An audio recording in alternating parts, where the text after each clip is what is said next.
Exodus 16.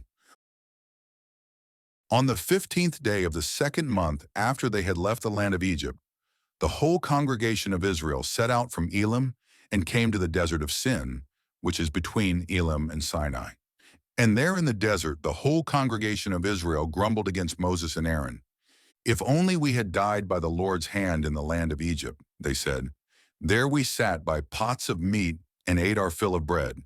But you have brought us into this desert to starve this whole assembly to death." Then the Lord said to Moses, "Behold, I will rain down bread from heaven for you. Each day the people are to go out and gather enough for that day. In this way I will test whether or not they will follow my instructions. Then on the sixth day, when they prepare what they bring in, it will be twice as much as they gather on the other days." So Moses and Aaron said to all the Israelites, "This evening you will know that it was the Lord who brought you out of the land of Egypt. And in the morning you will see the Lord's glory, because he has heard your grumbling against him. For who are we that you should grumble against us?" And Moses added, "The Lord will give you meat to eat this evening and bread to fill you in the morning, for he has heard your grumbling against him." Who are we? Your grumblings are not against us, but against the Lord. Then Moses said to Aaron, "Tell the whole congregation of Israel, come before the Lord, for he has heard your grumbling." And as Aaron was speaking to the whole congregation of Israel, they looked toward the desert, and there in a cloud the glory of the Lord appeared. Then the Lord said to Moses, "I have heard the grumbling of the Israelites. Tell them, at twilight you will eat meat, and in the morning you will be filled with bread. Then you will know that I am the Lord your God." That evening quail came and covered the camp, and in the morning there was a layer of dew around the camp. When the layer of dew had evaporated, there were thin flakes on the desert floor, as fine as frost on the ground. When the Israelites saw it, they asked one another, "What is it?" For they did not know what it was. So Moses told them, "It is the bread that the Lord has given you to eat. This is what the Lord has commanded. Each one is to gather as much as he needs. You may take an omer for each person in your tent." So the Israelites did this. Some gathered more, and some less. When they measured it by the omer, he who gathered much had no excess, and he who gathered little had no shortfall. Each one gathered as much as he needed to eat. Then Moses said to them, "No one may keep any of it until morning." But they did not listen to Moses. Some people left part of it until morning, and it became infested with maggots and began to smell. So Moses was angry with them. Every morning each one gathered as much as was needed, and when the sun grew hot, it melted away. On the sixth day they gathered twice as much food, 2 omers per person, and all the leaders of the congregation came and reported this to Moses. He told them, "This is what the Lord has said. Tomorrow is to be a day of complete rest, a holy Sabbath to the Lord. So bake what you want to bake and boil what you want to boil. Then set aside whatever remains and keep it until morning." So they set it aside until morning as Moses had commanded, and it did not smell or contain any maggots. "Eat it today," Moses said, "because today is a Sabbath to the Lord. Today you will not find anything in the field. For 6 days you may gather, but on the seventh day, the Sabbath, it will not be there." Yet on the seventh day some of the people went out to gather, but they did not find anything. Then the Lord said to Moses, "How long will you refuse to keep my commandments and instructions? Understand that the Lord has given you the Sabbath. That is why on the sixth day he will give you bread for 2 days. On the seventh day everyone must stay where he is.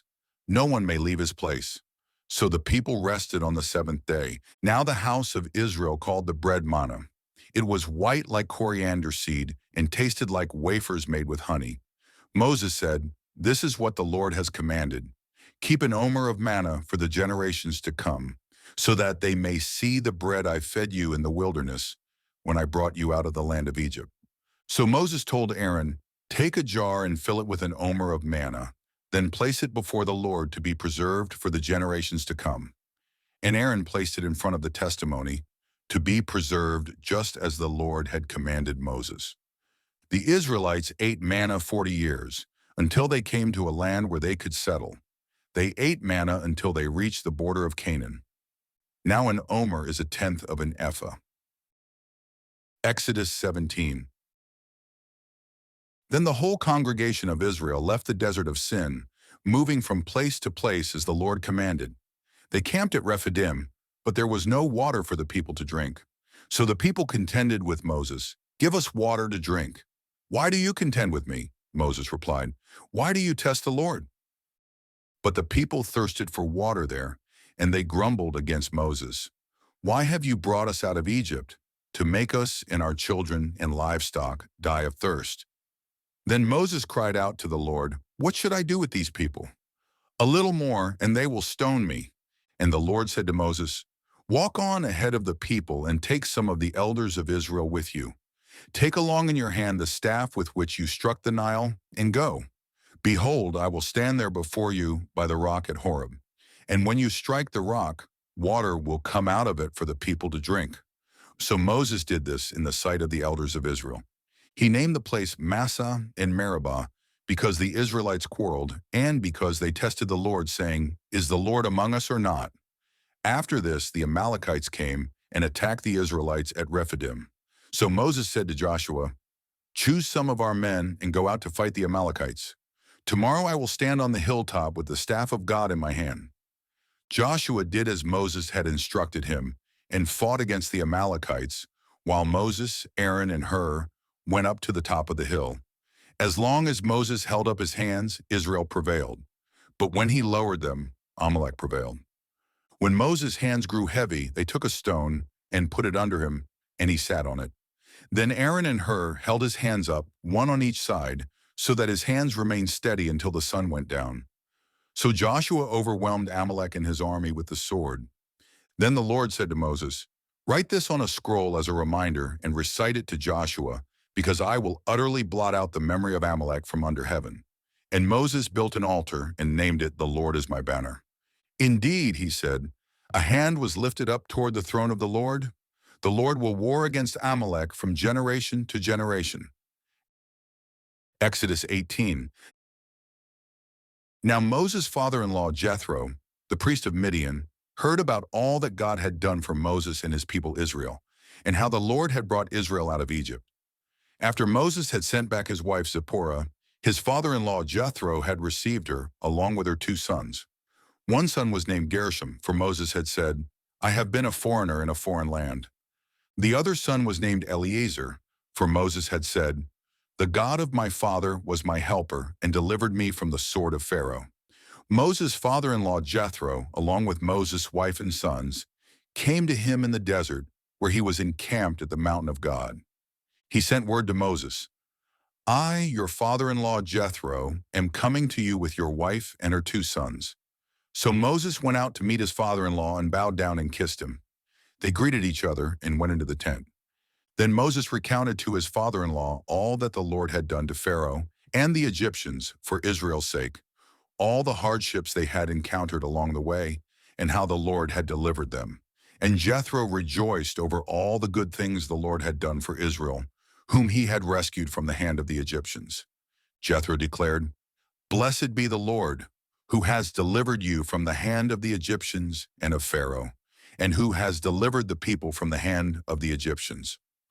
Now I know that the Lord is greater than all other gods, for he did this when they treated Israel with arrogance."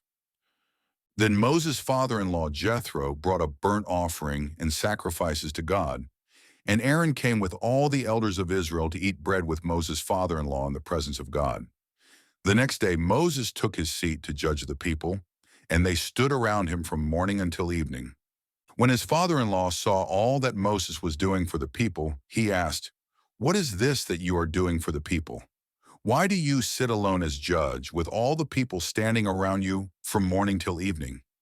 "Because the people come to me to inquire of God," Moses replied. "Whenever they have a dispute, it is brought to me to judge between one man and another, and I make known to them the statutes and laws of God." But Moses' father-in-law said to him, "What you are doing is not good. Surely you and these people with you will wear yourselves out, because the task is too heavy for you. You cannot handle it alone. Now listen to me. I will give you some advice, and may God be with you. You must be the people's representative before God and bring their causes to him. Teach them the statutes and laws, and show them the way to live and the work they must do. Furthermore, select capable men from among the people, God-fearing, trustworthy men who are averse to dishonest gain. Appoint them over the people as leaders of thousands, of hundreds, of fifties, and of tens. Have these men judge the people at all times. Then they can bring you any major issue, but all minor cases they can judge on their own, so that your load may be lightened as they share it with you. If you follow this advice and God so directs you, then you will be able to endure, and all these people can go home in peace. Moses listened to his father-in-law and did everything he said. So Moses chose capable men from all Israel and made them heads over the people as leaders of thousands, of hundreds, of fifties, and of tens. And they judged the people at all times. They would bring the difficult cases to Moses, but any minor issue they would judge themselves. Then Moses sent his father-in-law on his way, and Jethro returned to his own land. And with that, we bring today's reading to a close. May these sacred words dwell richly in your heart and guide your path in wisdom and truth. Until we meet again to continue our journey through the Holy Scriptures, may the Lord bless you and keep you. Go in His peace.